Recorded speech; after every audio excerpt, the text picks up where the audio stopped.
I find it a little difficult to say what the subject matter of this seminar is going to be, because it's too fundamental to give it a title. I'm going to talk about what there is. Now, the first thing, though, that we have to do is to get our perspectives with some background about the basic ideas which influence our everyday common sense, our fundamental notions about what life is about. Ideas of the world which are built into the very nature of the language we use, and of our ideas of logic and of what makes sense altogether. And these basic ideas I call myth, not using the word myth to mean simply something untrue, but to use the word myth in a more powerful sense. A myth is an image in terms of which we try to make sense of the world.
You, as a human being, you grow out of this physical universe in just exactly the same way that an apple grows off an apple tree. So let's say the tree which grows apples is a tree which apples, using apple as a verb. And a world in which human beings arrive is a world that peoples. And so the existence of people is symptomatic of the kind of universe we live in.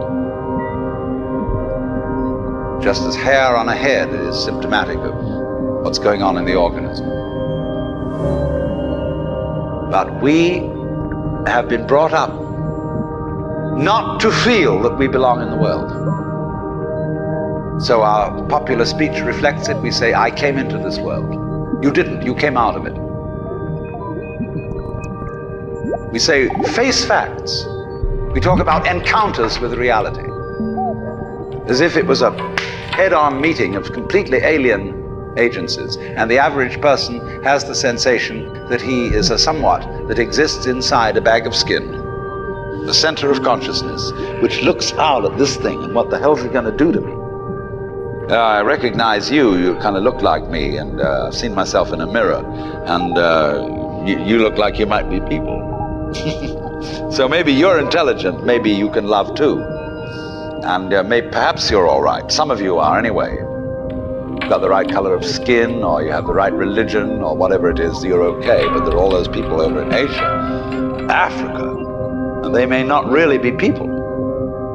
When you want to destroy someone, you always define them as unpeople.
We have this hostility to the external world because of the superstition, the myth, the absolutely unfounded theory that you yourself exist only inside your skin. Now, I want to propose another idea altogether.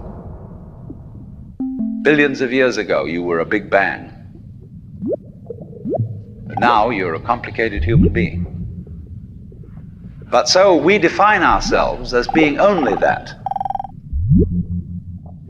If you think that you are only inside your skin, you define yourself as one very complicated little curlicue, way out on the edge of that explosion, way out in space and way out in time.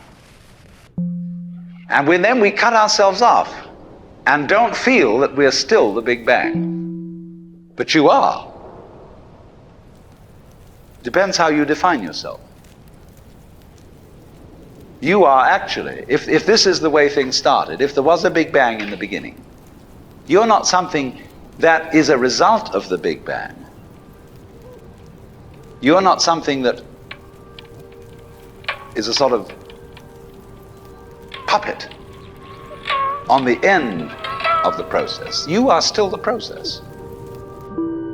You are the Big Bang, the original force of the universe coming on as whoever you are.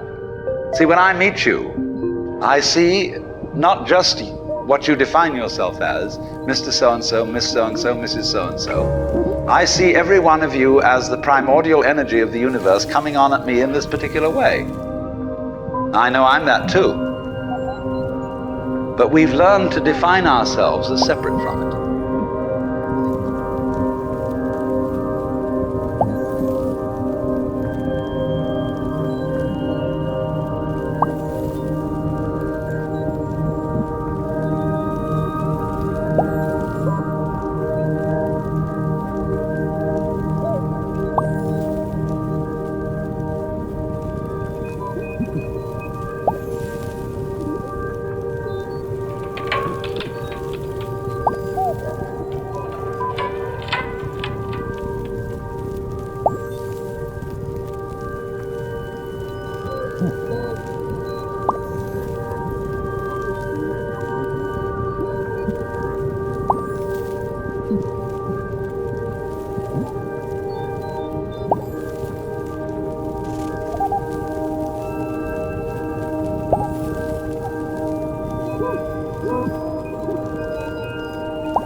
What I would call a kind of a basic problem we've got to go through first is to understand that there are no such things as things.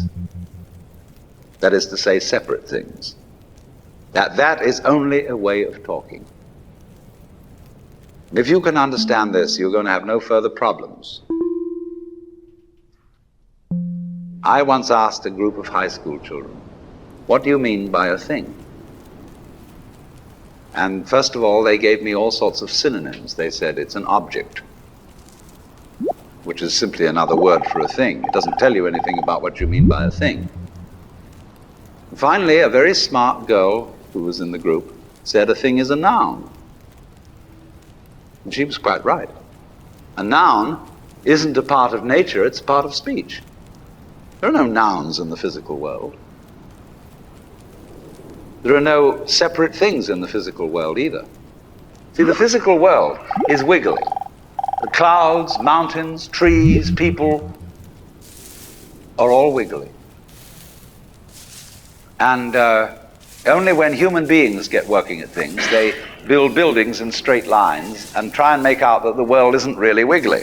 But here are we sitting in this room all built on straight lines, but each one of us is as wiggly as all get out.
Now then,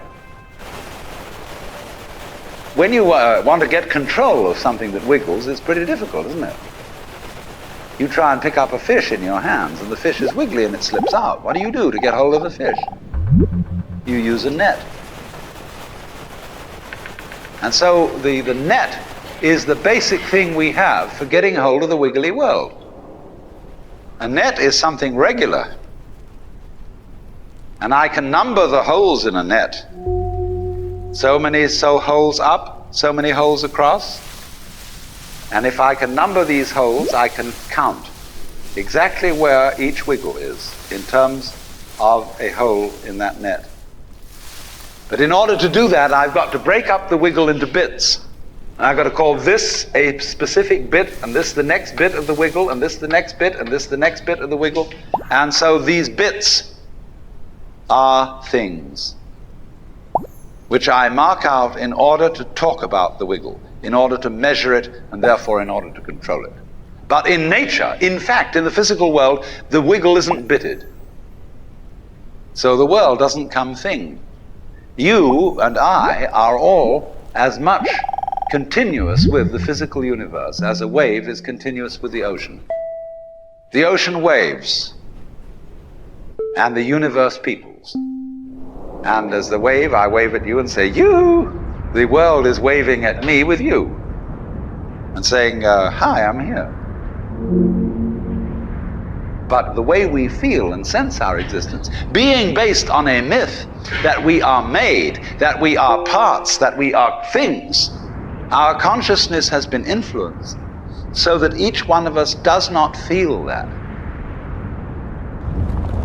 We feel we have been hypnotized, literally hypnotized by social convention into feeling and sensing that we exist only inside our skins, that we are not the original bang, but just something out on the end of it. And therefore we are scared stiff. Because my wave is going to disappear. And I'm going to die. And that would be awful.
are a separate event,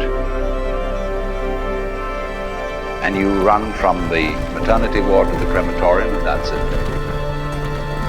Now, why does anybody think that way? There's no reason to, because it isn't even scientific.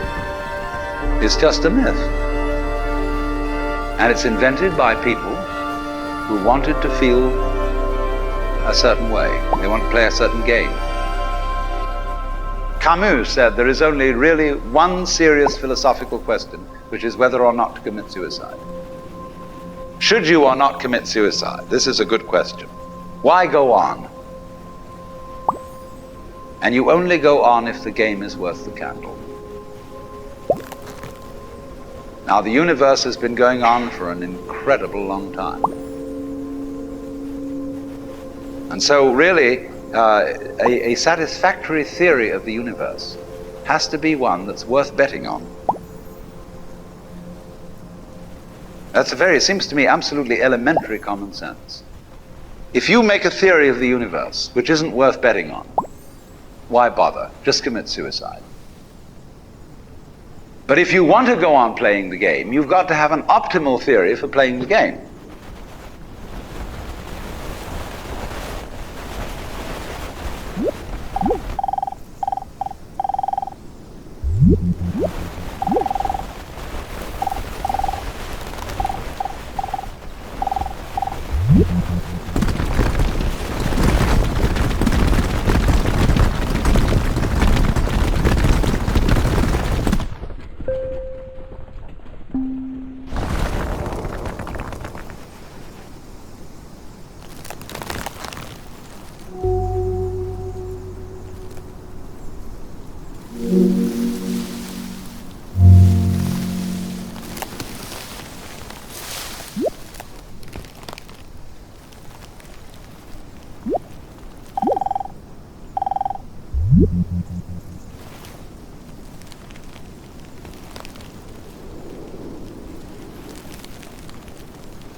If there is any such thing at all as intelligence and love and beauty, well, you found it in other people. In other words, it exists in us as human beings.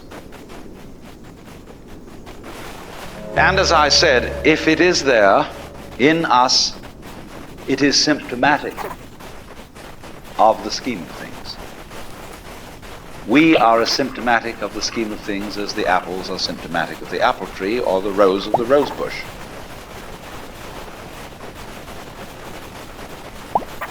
The Earth is not a big rock infested with living organisms, any more than your skeleton is bones infested with cells. The Earth is geological, yes, but this geological entity grows people. And our existence on the Earth is a symptom of the solar system and its balances, as much as the solar system in turn is a symptom of our galaxy, and our galaxy in its turn is a symptom of the whole company of galaxies. Goodness only knows what that's in.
When, as a scientist, you describe the behavior of a living organism, you try to say what a person does. It's the only way in which you can describe what a person is. Describe what they do. Then you find out that in making this description, you cannot confine yourself to what happens inside the skin. In other words, you can't talk about a person walking unless you start describing the floor. Because when I walk, I don't just dangle my legs in empty space. I move in relationship to a room. And so in order to describe what I'm doing when I'm walking, I have to describe the room. I have to describe the territory. So in describing my talking at the moment, I can't describe this just as a thing in itself, because I'm talking to you. And so what I'm doing at the moment is not completely described unless your being here is described also. So if that is necessary, if in other words, in order to describe my behavior, I have to describe your behavior and the behavior of the environment, it means that we've really got one system of behavior.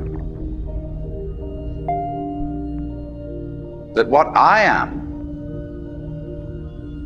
involves what you are. I don't know who I am unless I know who you are. And you don't know who you are unless you know who I am. In other words, we're not separate.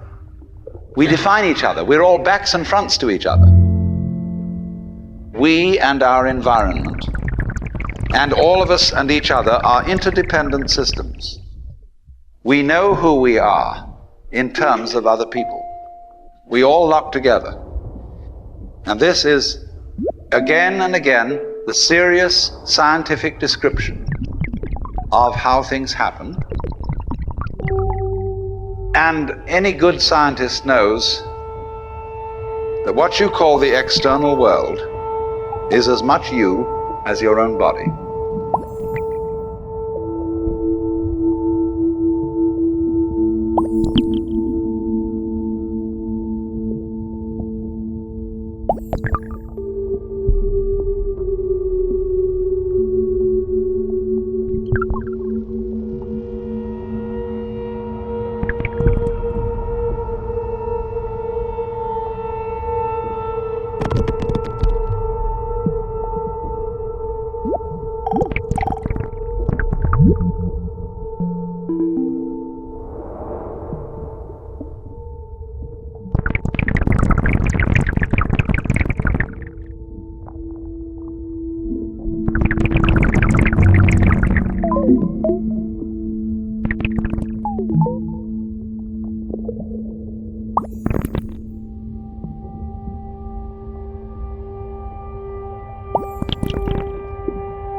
Your skin doesn't separate you from the world. It's a bridge through which the external world flows into you.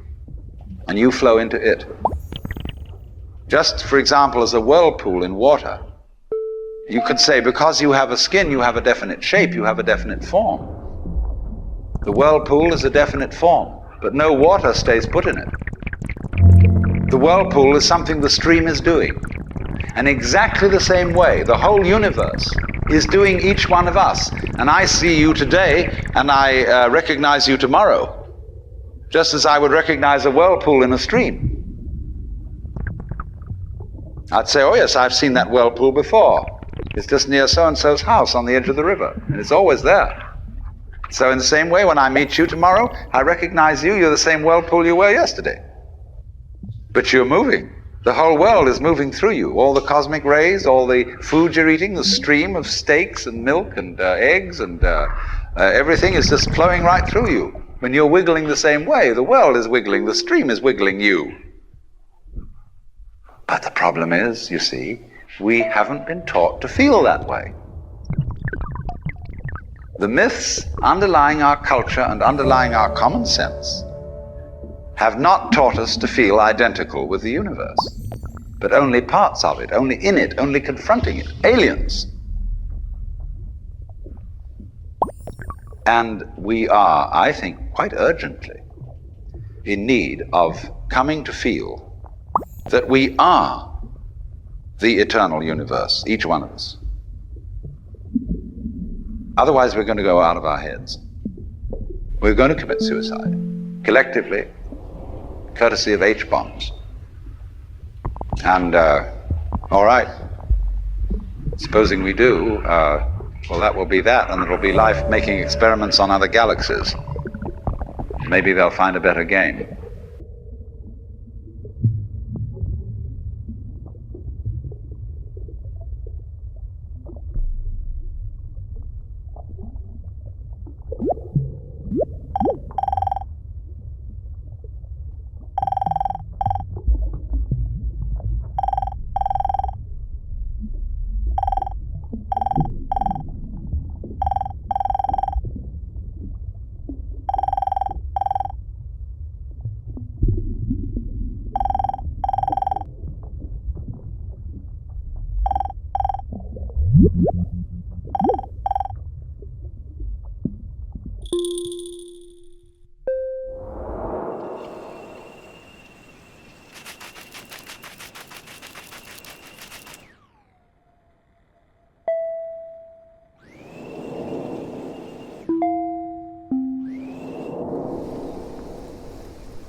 I wonder if it's ever struck you how curious a thing it is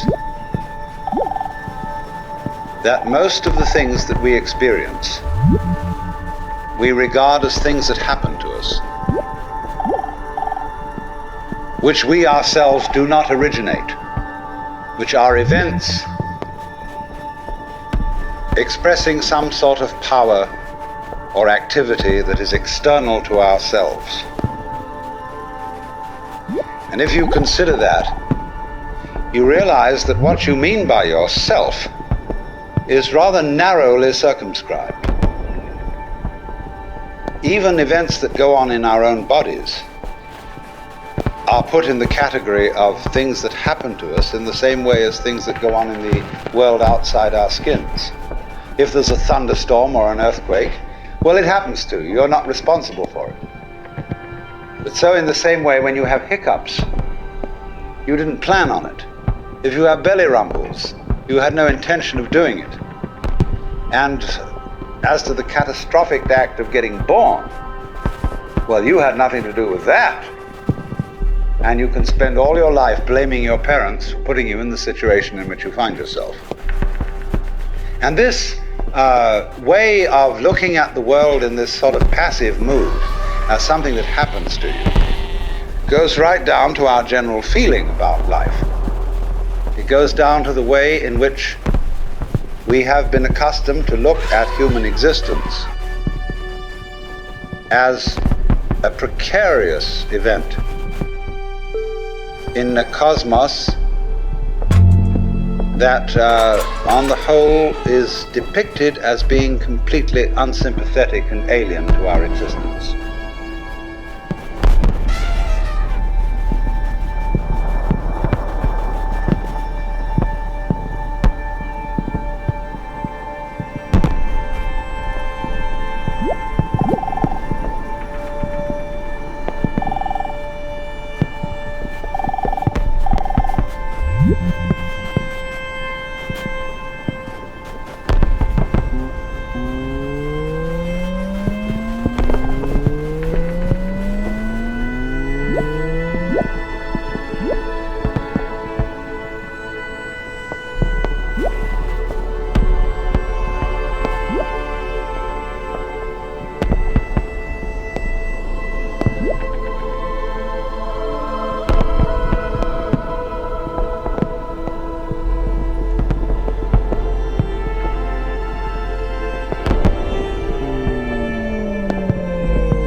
if you're reared with a 20th century, or shall we say an early 20th century common sense, which is based on the philosophy of science of the 19th century.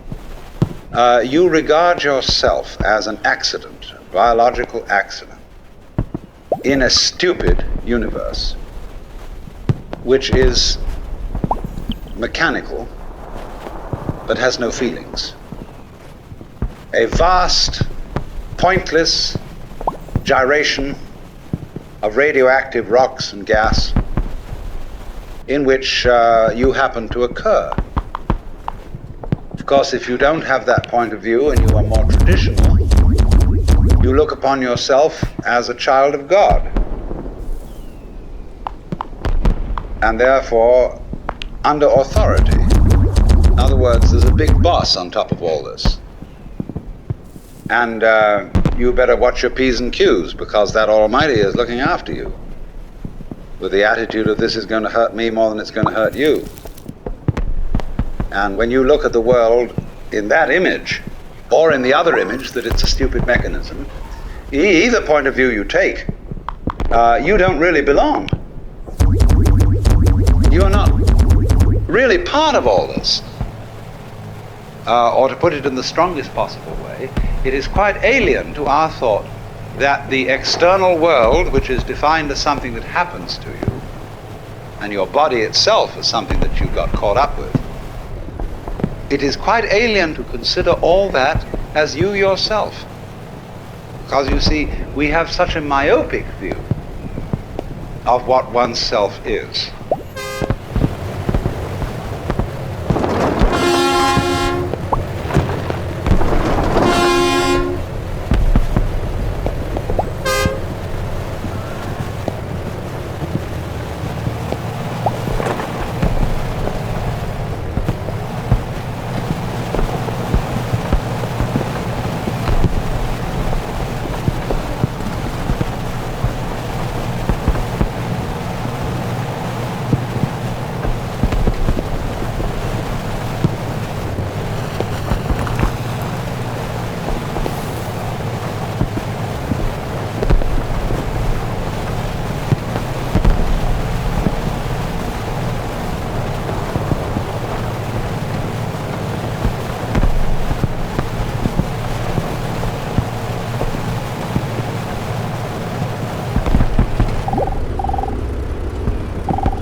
Now, we come here to an extremely important principle, which is the different points of view you get when you change your level of magnification.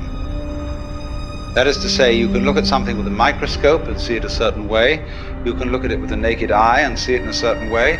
You look at it with a telescope and you see it in another way. Now, which level of magnification is the correct one? Well, obviously, they're all correct. They're just different points of view. When we examine our bloodstreams under a microscope, we see there's one hell of a fight going on. All sorts of microorganisms are chewing each other up. And if we got overly fascinated with our view of our own bloodstreams in the microscope, we should start taking sides, which would be fatal, because the health of our organism depends on the continuance of this battle. What is, in other words, conflict at one level of magnification is harmony at a higher level. Now, could it possibly be, therefore, that we, with all our problems, conflicts, neuroses, sicknesses, political outrages, wars, tortures, and everything that goes on in human life, are a state of conflict which can be seen in a larger perspective as a situation of harmony?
and you can say, aha, at last I see, I got the point.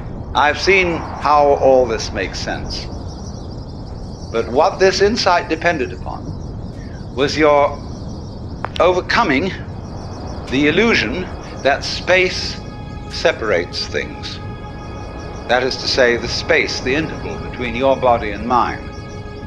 The interval created by birth at one end and death at the other. And then after somebody's death, then somebody else's birth. These are events with intervals between them. And normally we regard these intervals in time and these intervals in space as having no importance, no function. We tend to see the universe itself as really consisting in all the stars and galaxies. That's what it is, that's what we notice. But the space in which all this happens is sort of written off as something that isn't really there. But what one has to realize is that the space is an essential function of the things in the space. After all, you can't have separate stars unless there is a space around. Eliminate the space and you will see you couldn't have this phenomenon at all.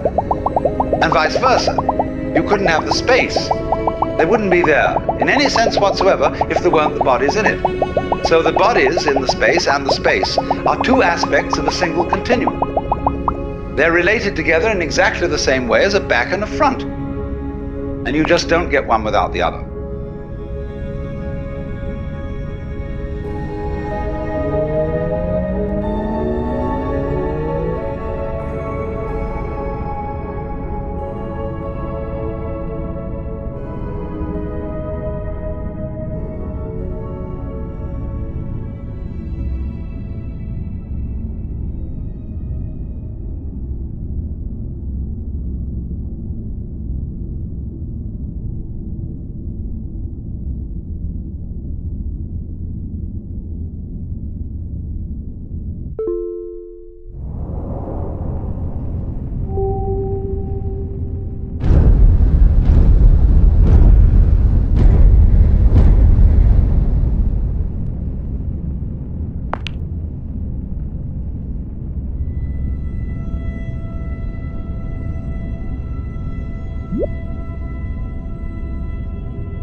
So the moment you see that intervals, that space is connective, you can understand at once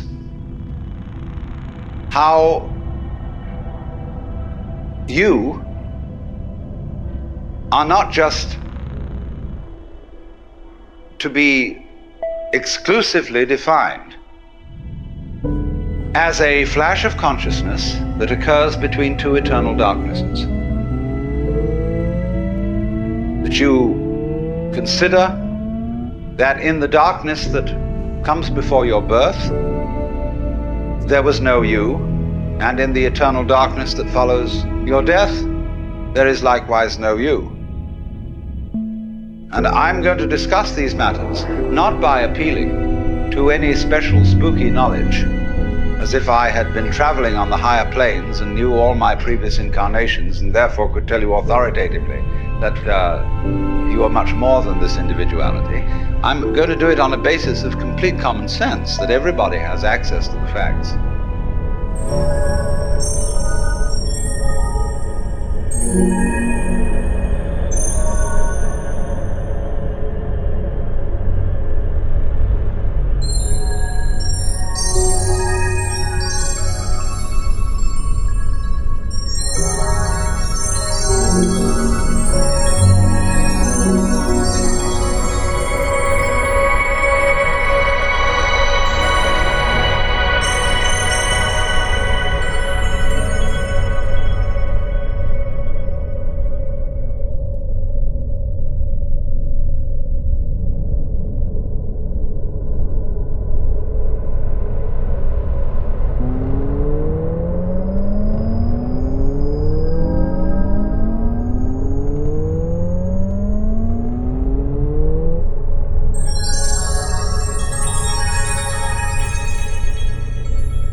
Life is a pattern of immense complexity.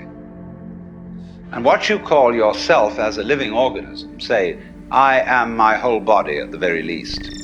Now, what is that body? That body is recognizable, and I recognize my friends when I meet them again, and you recognize me. Although the last time any of you saw me, I was absolutely something entirely different from what I am now. just as the flame of a candle is never a constant. A flame of a candle is a stream of hot gas. Only you say the flame of the candle as if it were a constant. Well, it is a recognizably constant pattern. But in exactly the same way, we are all constant patterns. And that's all we are. The only thing constant about us at all is the doing rather than the being. It's the way we behave, the way we dance. Only there's no we that dances. There's just the dancing. There is no thing that whirlpools. There is the whirlpool. And in the same way, each one of us is a very, very delightfully complex undulation of the energy of the whole universe.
Because life is basically a game of hide and seek. Because life is pulsation. On and off. Here it is, and now it isn't. And by being this pulsation, we know it's there. Now, from those very tiny fast rhythms, which give us the impression of continuity, there are also in this universe immensely slow rhythms. And these are very difficult for us to keep track of. And they impress us and depress us as our own life and death, as our coming and going, which goes for what is to us such a slow pace that we can't possibly believe that it is really a rhythm. We think of it as our birth, as something quite unique that could never occur again, because we're so close to it, you see, and it's moving so slowly.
Process of growth, the basic process of biology, is one in which lower orders are always being superseded by higher orders. But the lower order can never figure out, or only very rarely figure out, what the higher order is that's taking over, and may see it as a terrible threat, as total disaster, as the very end, but can never be aware that the principle of growth always has and always will continue. Because that's what's going on. But you never know what the next step is going to be. Because if you did know, you wouldn't take it. Because it would already be past. Do you understand this? That any certainly known future is an event of which we can say, you've had it. And in that sense, it's past. When we play a game, the outcome of the game becomes certain. We at that point cancel the game and begin a new one. Because the whole zest of the thing, which takes me back to the idea that this whole thing is a hide-and-seek game, is that you don't know what the next order coming up is.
we have this rather myopic way of looking at things, and we screen out from attention anything that is not immediately important to a scanning system based on sensing danger. But quite obviously, you as a complete individual are much more than the scanning system. You are in relationships with the external world that on the whole are incredibly harmonious.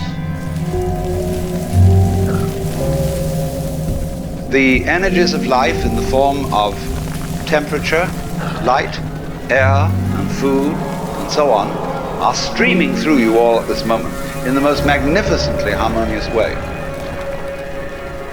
When anything is constant, it says, okay, that's safe, it's in the bag, you needn't pay attention to that anymore.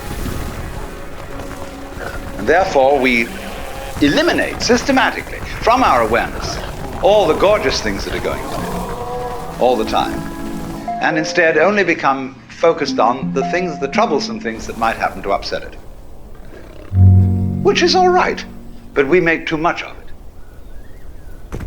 We make so much of it that we identify our very selves, I, ego, with the radar, with the troubleshooter. And that's only a tiny fragment of one's total being.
You very soon realize that your existence is not something that is just the hopeless little creature that's suddenly confronted with a great big external world that goes gah at him, and eats him up. Every tiniest little thing that comes into being, every minute little fruit fly or gnat or bacterium I will go so far as to say, is an event upon which this whole cosmos depends. This thing goes both ways. It's not only that every little organism which exists depends on its total environment. The reverse is also true, that the total environment depends on each and every one of those little organisms. So that you could say this universe consists of an arrangement of pattern in which every event is essential to the whole thing. Now, we screen that idea out of our consciousness in exactly the same way that we screen out the perception of space as an important reality. Just as we pay attention to the figure and ignore the background, so we see one way of looking at things, mainly that the organism is very frail against the environment. It lasts a long time, the environment, but the organism only lasts a short time. What do you mean the environment lasts a long time? What does the environment consist of? Just a lot of little things. When you get far enough away from all the organisms and the little bits of things, you see the environment in another scale of magnification. But actually, the whole thing is arranged in a polar system where the enormous depends on the tiny and the tiny depends on the enormous. And you get a relationship between these extremes, which can be called a transaction. They always go together. So in this way, we are always, as it were, over-emphasizing a certain aspect of our experience.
we say, now, what is important about people? Is their unique individuality? And we have been given an immense psychic investment in our own individuality by our upbringing. What are you going to amount to? What are you going to contribute to human life? What's your particular destiny going to be? It's a fine idea. But the thing we don't understand is that it won't work, this great idea, without being balanced with its opposite. Just as you can't have the back without the front. So you cannot have the values of a unique personality unless at the same time everybody recognizes that there is another level at which we are not unique at all, but that I am you and you are I. You see, every one of you feels that you're the center of the universe and that everything else is happening around you in a circle. You can turn around and you can see sort of equally far in all directions, especially if you're in a ship in the middle of the ocean. So you're in the middle. And it's true from the standpoint of astronomy. We live in a curved space-time continuum, that is to say, in a universe at which every point may be regarded as the center. Consider a sphere. Here's a ball. What point on this ball is the center of its surface? You can see at once that any point can be the center of its surface. So legitimately, all points in the universe are the center.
We are all like the nerve ends on your own skin.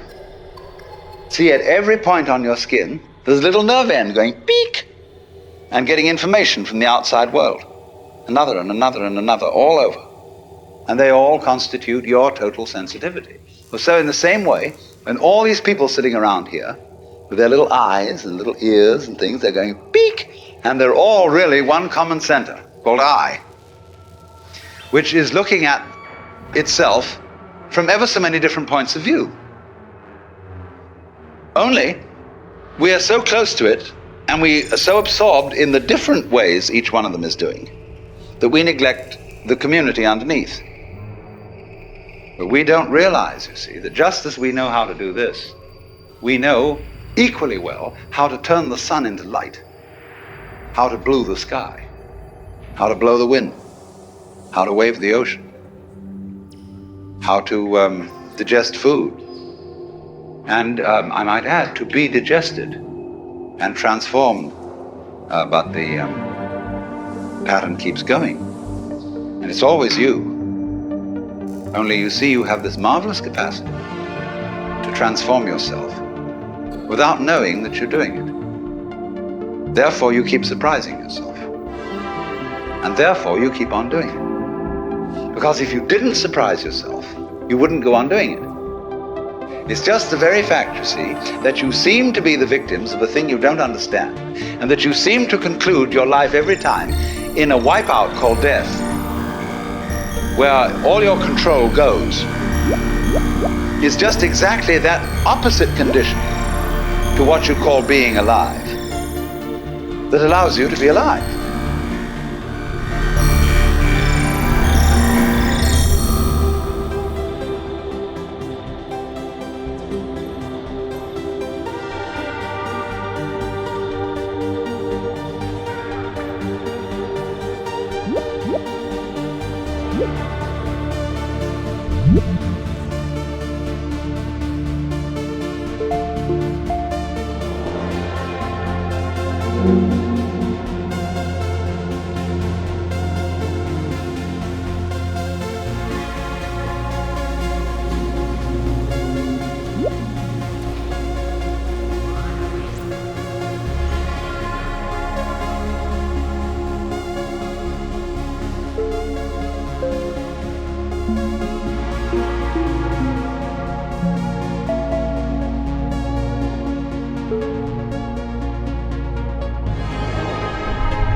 one of the first things which everybody should understand is that every creature in the universe that is in any way sensitive and in any manner of speaking conscious regards itself as a human being. That is to say, it knows and is aware of a hierarchy of beings above it and a hierarchy of beings below it. If you take such a tiny creature as a fruit fly, which lives only a few days, it is aware of all sorts of weird little animals and objects and spores floating in the atmosphere which we don't even notice unless we've got a microscope around. And it criticizes them as being inferior animals and all that sort of thing, whereas human beings are things that it doesn't comprehend. They're as much outside its intellect as a quasar is outside ours. And we see these far-off objects floating in the heavens, and we have only the vaguest idea of what they may be. But there is, I think, a fundamental principle that everybody must understand, and that is the principle of relativity. That is to say that wherever you are, and whoever you are, and whatever you are, you're in the middle. That's the game.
When you stand and you can see a horizon all around you to exactly the same distance, you're in the center of a circle because your senses extend a certain direction in all directions and therefore give you the impression of being in the middle.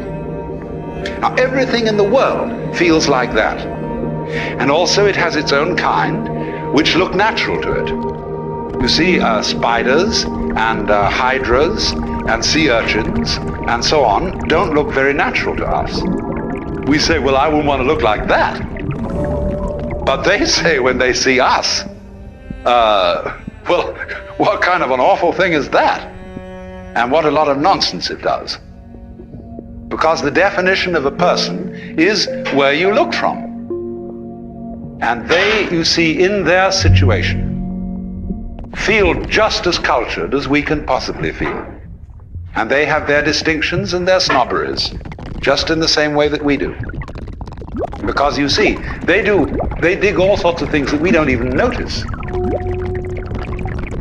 We think a person is cultured because they play the piano or the violin, or they read poetry, or they have a big library and they have paintings all around, and they have a fancy house and so on. And we say, well, there's a person of culture. And we can see at once that this is really some rather elegant human being. But when you get down into the world of fishes, they have exactly the same thing.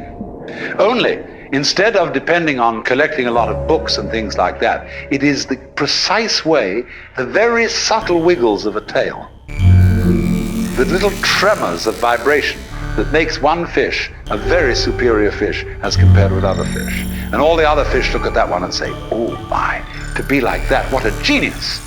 To be able to do just that little extra thing, see? Because they're very sensitive.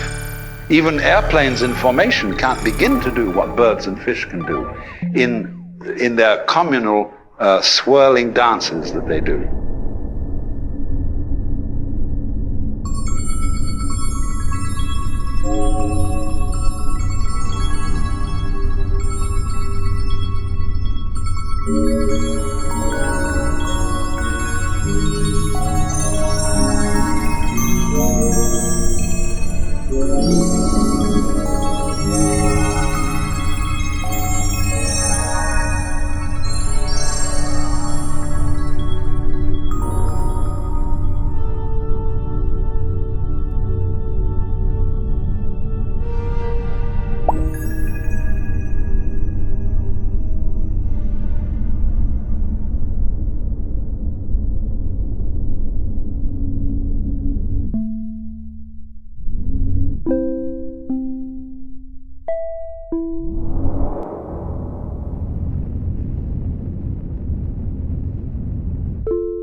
Here is a very strange thing.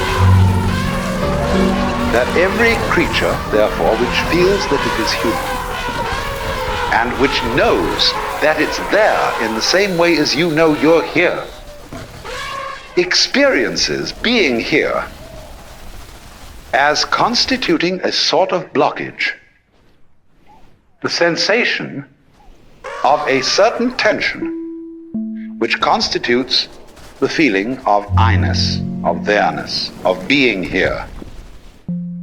Because after all, every creature is a particular form. Everything is individual. Not only you as a total organism standing here, but all the component cells of your body, each one of them has some sort of a feeling of its own.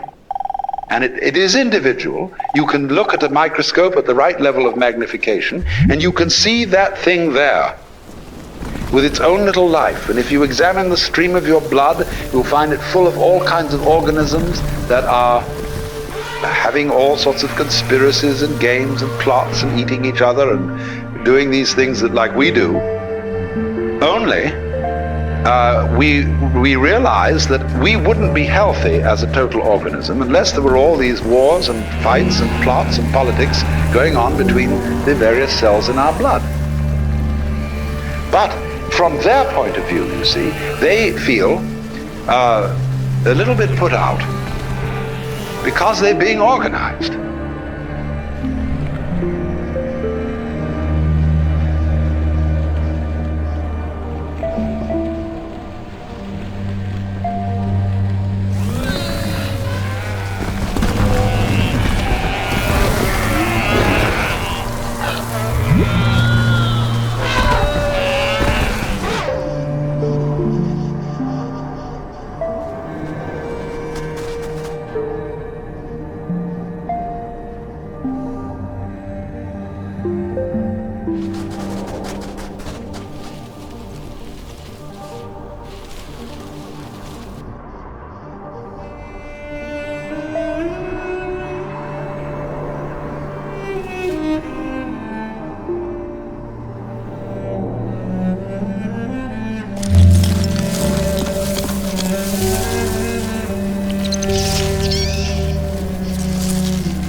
There is this sensation of practically every living being of constituting a center of tension and of resistance.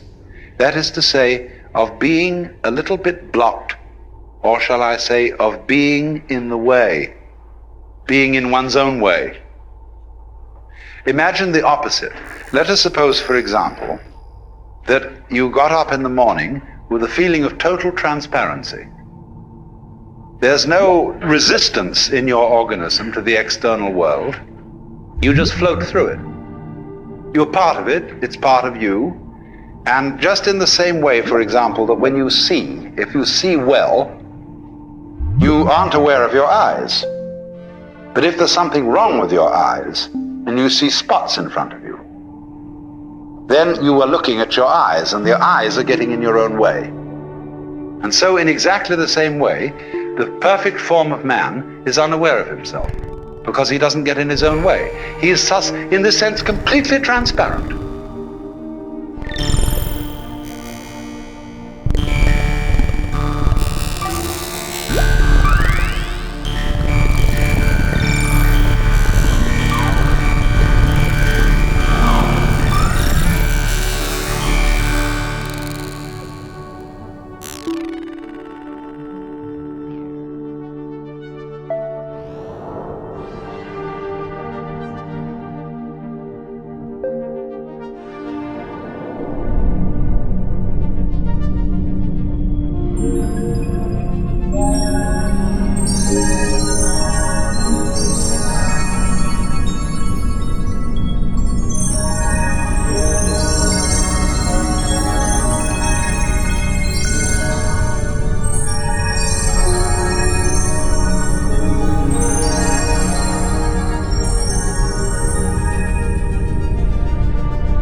Do you know, if you study your body and its dynamics, you will find that you are fighting all the time. Most people are, some aren't, but most people are fighting the external world all the time. Very many people are afraid that they will fall apart or somehow disintegrate if they don't make efforts to hold themselves together, or else that they will be disintegrated by some outside agency if they're not constantly on the alert like this, all around, you see, to protect themselves. Now, I'm not saying you shouldn't do that. But I'm inviting you to become immensely aware of the fact that if you do that at all, that you do it.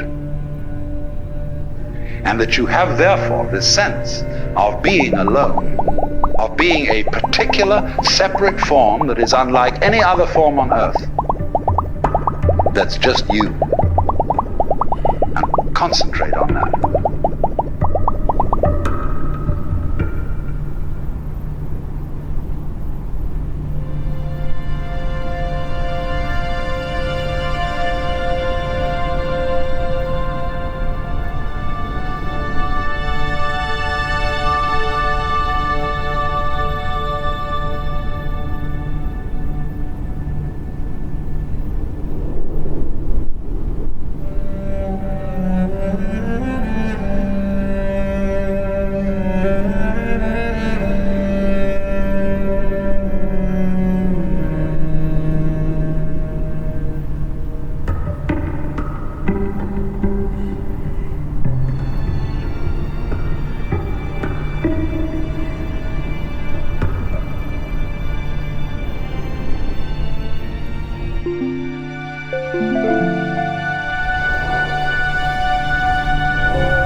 As you focus on that sensation of distinctness, we'll even call this one separateness, the thing to do with all feelings that you don't like is to experience them as deeply as possible and go into the inmost depths of loneliness, and indeed, let us say, the inmost depths of selfishness. Because you see, the sensation of being you, this curious, lonely center of awkward sensitivity, subject to the most peculiar feelings and pains and anxieties and all that sort of thing, all that is an essential prerequisite for feeling something else. These two experiences go together. So what anyone or any being whatsoever who has a sense of centrality, who has a sense of selfhood, who has a sense of identity, that sense of identity is inseparable from something else going on that is defined as not being me, as not being under my control, and that may jump at any time.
So, what I want you to understand is that these two sensations, one of being the lonely, central, sensitive, vulnerable self, living in the midst of a world that feels other, but is not under your control. I want to try and show you that these two sensations are really one sensation, or rather two aspects of one sensation. You couldn't have the one experience without the other experience. Now, this is a rather good thing to know, because it means that you won't panic if you discover this. People who suffer from chronic anxiety are always in doubt, you see, about this relationship between what I feel as myself and what I feel as something else.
Every living being is a manifestation of everything that there is. Crazy. But the thing is that what we do is to try and prevent people from realizing that this is so, by pointing out to them in the most subtle ways their limitations and seeing if we can phase them, make them uncertain, make them unsteady. It's like all sorts of games that you can play where if a person wavers, he loses. But people play that with each other all the time. And the reason they do it is not the reason they think. It is that if everybody were perfectly clear that they were a manifestation of the divine being, nothing very much would happen. But so as to keep everybody a little bit unclear about it, the whole thing bugs itself and creates these little doubts. So what we're beginning with is these little doubts, you see, these sensations of blockage, of not being very sure of yourself, but knowing very much indeed that you are yourself and that you're alone and it's all up to you. The terrible feeling of responsibility. So what I'm trying to point out to you is if you intensify that feeling and bring it to its highest pitch, you will immediately realize that you are aware of it only by virtue of the entire sensation of something else, something defined as not you. So the feeling of not you and the feeling of you are relative. They go together, and you can't have the one without the other. And if you can't have the one without the other, that means there's a secret conspiracy between the two. They are really the same, but pretending to be different. Because the whole idea is if there wasn't a difference, you wouldn't know anything was happening. There'd be just yourself echoing back at you, you see. And you'd feel like a madman in a hall of mirrors, where everything you went was just yourself, you see, in all directions, just you. Well, that's no fun.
You may think that I'm speaking in favor of some kind of schizoid, pluralistic universe. No, the whole point is this, that difference and every kind of variety of differentiation is the way through which unity is discovered.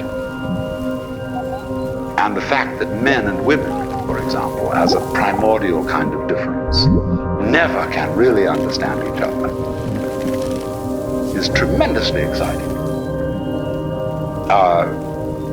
Because that's a way by which something happens. If it makes a difference, then it's there. If it doesn't make a difference, it doesn't matter. And what doesn't matter doesn't exist, because it has no matter. So when you get this extreme sense of your own existence as a rather painful fact in the middle of everything else, the everything else feeling and the you feeling are two poles of one and the same process. So that the real you is what lies between these poles and includes both of them. This is one of the oldest ideas in the universe, that the universe is the interplay of difference, and the primordial difference is between up and down, back and front, black and white, is and isn't, male and female, positive and negative.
Do you know somehow how you surprise yourself? For example, when you feel your own pulse, and you suddenly feel this life going on in you, which you're not willing. You say you have the belly rumbles, and you didn't intend to have the belly rumbles, and suddenly it happened. Is this something you're doing? Or is it merely something that's happening to you, as if it was raining and the rain was happening to you? Consider breathing. Are you breathing, or is it breathing you? Well, you can feel it either way. You can decide to breathe and feel that you're breathing in just the same way that you walk when you want to. On the other hand, when you forget about breathing altogether, it still goes on. And so it seems to be something that happens to you. Which is it? What enables you to make a decision? When you decide, do you first decide to decide? Or do you just decide? Now, how do you do that? Nobody knows, you see.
That's a funny thing.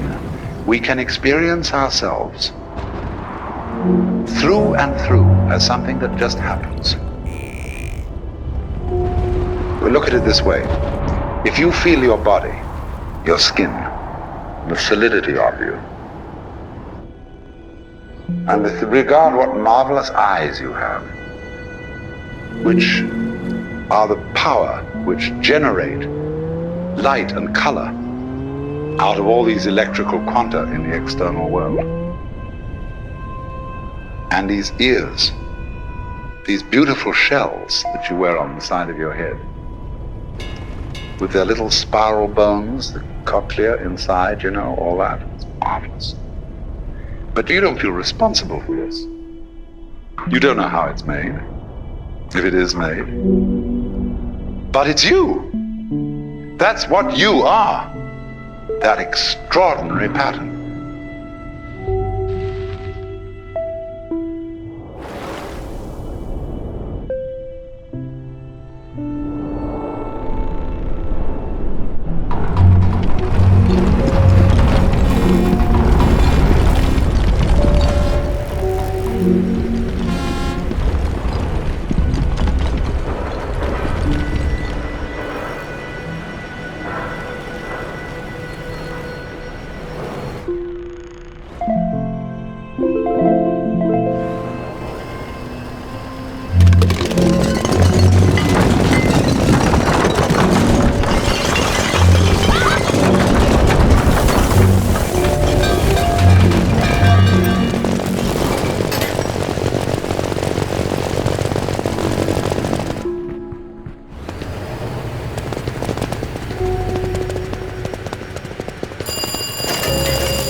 The extraordinary thing is, you see, that this is you.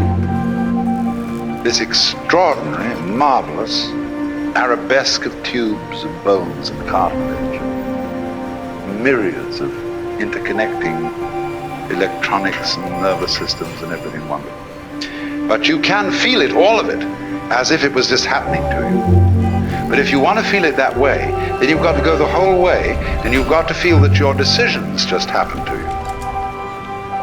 And that the thing that you call yourself, to which things happen, is just something that happens. You don't know how you manage to be an ego, how you happen to be conscious. That just happened too. So happenings happen to a happening. When you get that way, that's a very interesting road to run. But you can try the other way. You can extend it and say, now look here. If I really am my eyes, although I don't understand them, I mean, that is to say, I can't describe it in words. This is me. It's an extraordinary thing, but it is. Well, I don't understand how it happens. But then, you see, that's the whole point.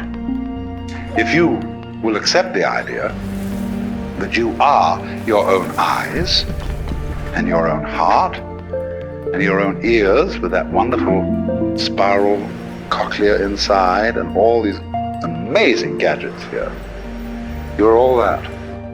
Now, therefore, by a little extension of the imagination, you can very well see that if all those subtleties inside you feel other than your conscious ego, but nevertheless are one with it, the same argument will go for all the other things going on around you. The sun shining, the stars twinkling, the wind blowing, and the great ocean restlessly pounding against these cliffs. That's you too. You don't control it, of course, because there has to be something about you you don't control, or you wouldn't be you. Because to understand the principle of relativity is there's no self without other.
You have to regard yourself as a cloud, because you see, clouds never make mistakes.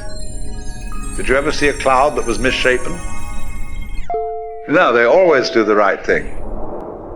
Now, so as a matter of fact do we, because we are natural beings just like clouds and waves. Only we have complicated games which cause us to doubt ourselves. But if you will treat yourself for a while as a cloud or wave and realize that you can't make a mistake, whatever you do, because even if you do something that seems to be totally disastrous, it'll all come out in the wash somehow or other. Then, through this capacity, you will develop a kind of confidence. And through confidence, you will be able to trust your own intuition. Only the thing that you have to be careful about, and many people fall into trouble here, is that when they take the attitude that I can't possibly make a mistake, they overdo it, which shows that they don't really believe it. So a lot of people come on, so you put on the weirdest, filthiest clothes, and you go and steal things and all kinds of things like that. That's overdoing it. That shows that you haven't learned. You're overcompensating. Because before you were told to do this, do that, and the other, and watch and be self-conscious and nervous and so on. And so you just go to the other extreme. But this is the middle way of knowing it has nothing to do with your decision to do this or not. Whether you decide that you can't make a mistake or whether you don't decide it, it's true anyway, that you are like cloud and water. And through that realization, without overcompensating in the other direction, you will come to the point where you begin to be on good terms with your own being and to be able to trust your own brain.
everything in the world, knives and forks, tables and chairs, trees and stones, are indescribable.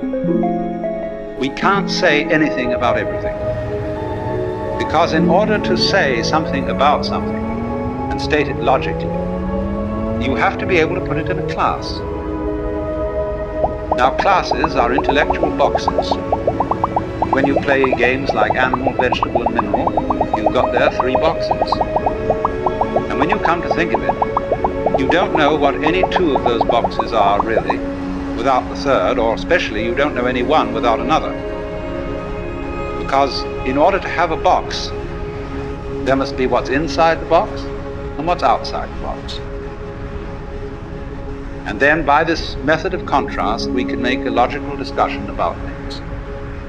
But then, when you come to something which is completely all-inclusive, to what fundamentally is, then you're without a box, and you can't talk logically. Of course, you can distinguish is from is not, but only in a very limited way, as I can say, I have a pen in my left hand, I do not have a pen in my right hand. And from this we abstract the idea of to be and not to be, is and isn't. But when we consider being with a capital B, this includes not only such is as celestial bodies, but also such isn'ts as the space that encompasses them. And these 2 go together.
A perfectly logical person would say that the notion of the self as the fundamental reality in which everything else exists is meaningless.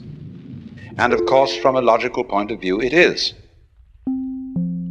But at the same time, just because something cannot be put into a logical category does not indicate that it isn't real. It's saying that the self in each one of you is really at root one. Just in the same way that you have all over your body millions of nerve ends. Each one of those nerve ends is, as it were, a little eye. And it gets its impression of the world, but it sends it all back into the central brain. Well, in a somewhat similar way, every person, every animal, and even rocks are regarded as sentient beings in a very, very primitive form.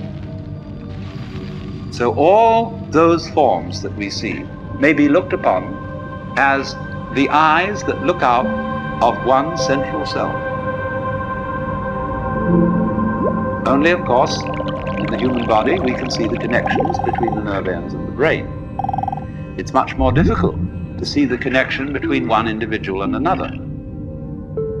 And therefore it's very easy for us to form the impression that I am only what is inside my bag of skin.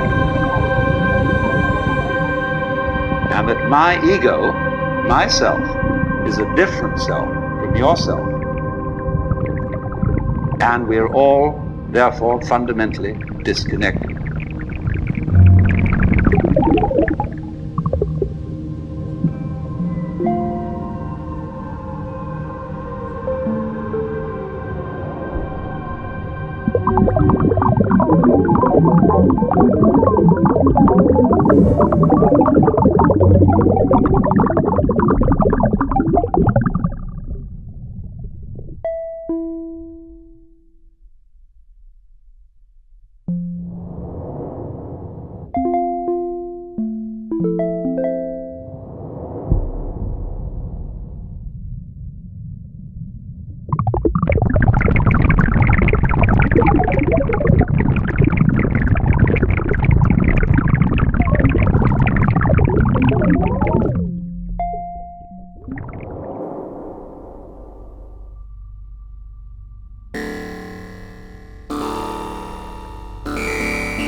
No person exists alone.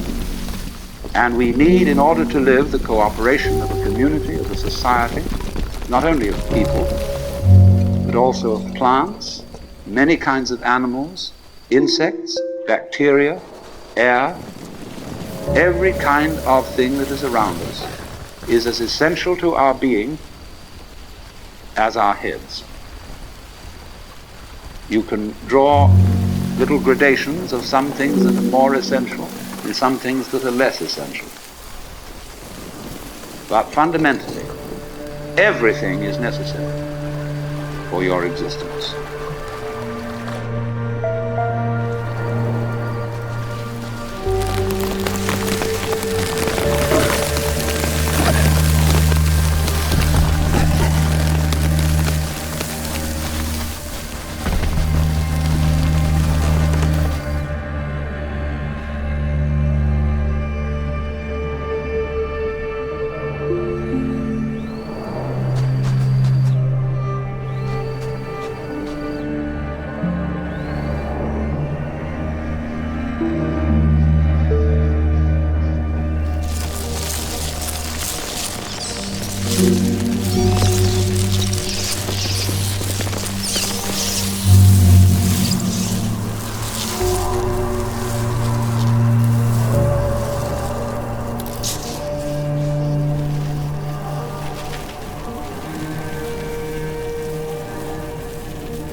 So your apparent disconnection, the fact that you are not tied to other people with umbilical cords or some kind of wiring that gives you one mind. Nevertheless, we do have one mind, in the sense that, for example, all of us turn out to be approximately the same shape.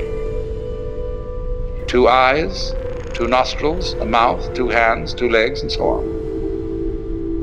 But going yet deeper, we find that it's somehow a necessity of thought that there be some sort of a something which is the common ground of all these universes, all these galaxies. And that ground is the self. Now that's quite a startling point of view, because what it's saying is, you see, that you are basically the works.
You have, going on all the time, 2 types of consciousness.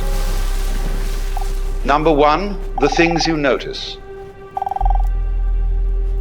And you notice things by having words or other symbols which you attach to them. It's very difficult to notice a thing for which you don't have a name and which you can't classify by some sort of image or shape. There are peoples, of course, who notice things that we don't notice. Eskimos have 5 different words for snow, because snow is very important to them, and to us it's all just plain snow. There are all kinds of variations in language according to what people notice. So there's noticing consciousness, which we have courtesy of notation.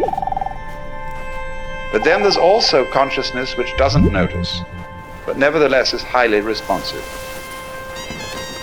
You are responding at the moment to all kinds of stimuli coming to your nerve ends, which you don't notice at all.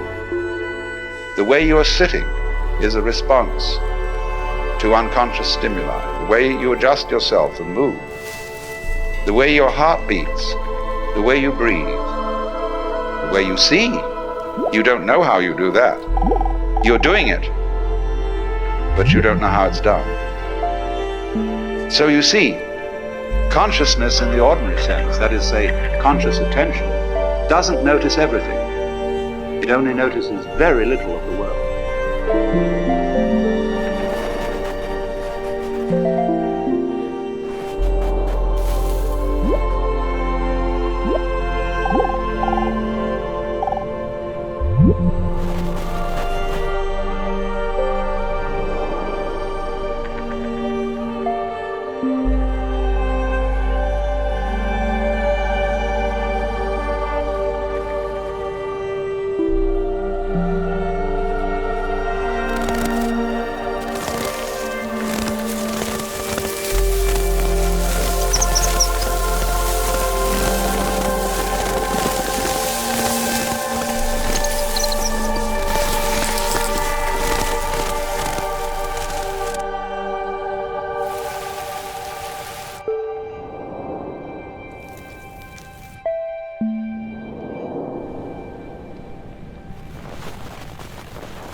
Just in the same way that conscious attention is not aware of all the other operations of the body, in just that way, we are not aware of our connection, indeed our identity, with the fundamental self. We go to sleep at night, and then we wake up, and because the physical brain is still there, we remember everything that happened the day before. But if the physical brain decomposes, then we're what is called dead. And we say, well, that's the end of that. But when the leaves die and fall off the trees, or the fruit drops, next year, more leaves, more fruit. So in the same way, when you and I die, more babies later. If the whole human race dies, you bet your life. There are all kinds of things that feel that they're human, scattered throughout a multiplicity of galaxies. Because this universe is a peopling universe. But because we are unconscious of the intervals, we are not aware of the self with our conscious attention when conscious attention isn't operating. But still, just as you don't notice what your pineal gland, say, is doing at the moment, so in the same way, you don't notice the connections which tie us all together, not only here and now, but forever and ever and ever and ever.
The basic reason why we don't notice the self is that the self doesn't need to look at itself. A knife doesn't need to cut itself. Fire doesn't need to burn itself. Water doesn't need to quench itself. And a light doesn't need to shine on itself. Nevertheless, it is possible, in a certain way, to become aware of oneself in this deepest sense, to know that you are the totality.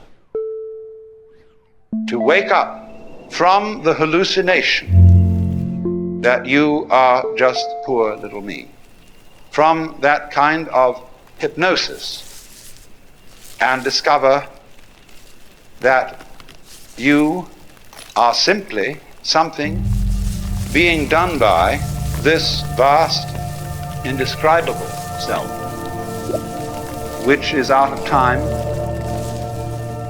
which has no beginning, no end, neither continues nor discontinues. It's beyond all categorization whatsoever. So when you are trying to know the self, you have to get rid of every idea in your head and see this everyday world just as it looks now, but see as clearly can be that it is all the self.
If you look at the moon, you might imagine at full moon that you were looking at a disk until somebody points out to you that it's a ball. Sunrise is not the same event for a person who thinks that the Earth is the center of the solar system as it is for a person who knows that the sun is the center of the solar system and that the Earth is turning. Now, nothing in the way of a sense impression has changed, but your understanding of it has changed radically. The senses see the same event, but there is a different interpretation. And so seeing is done much more with the mind than with the eye. We see what we are taught to see. We see in terms of our ideological structure, our culture, our conditioning. And so all that conditioning teaches us to see the world in its separateness. But you can be deconditioned from that and see just this same world that you're looking at now in its unity.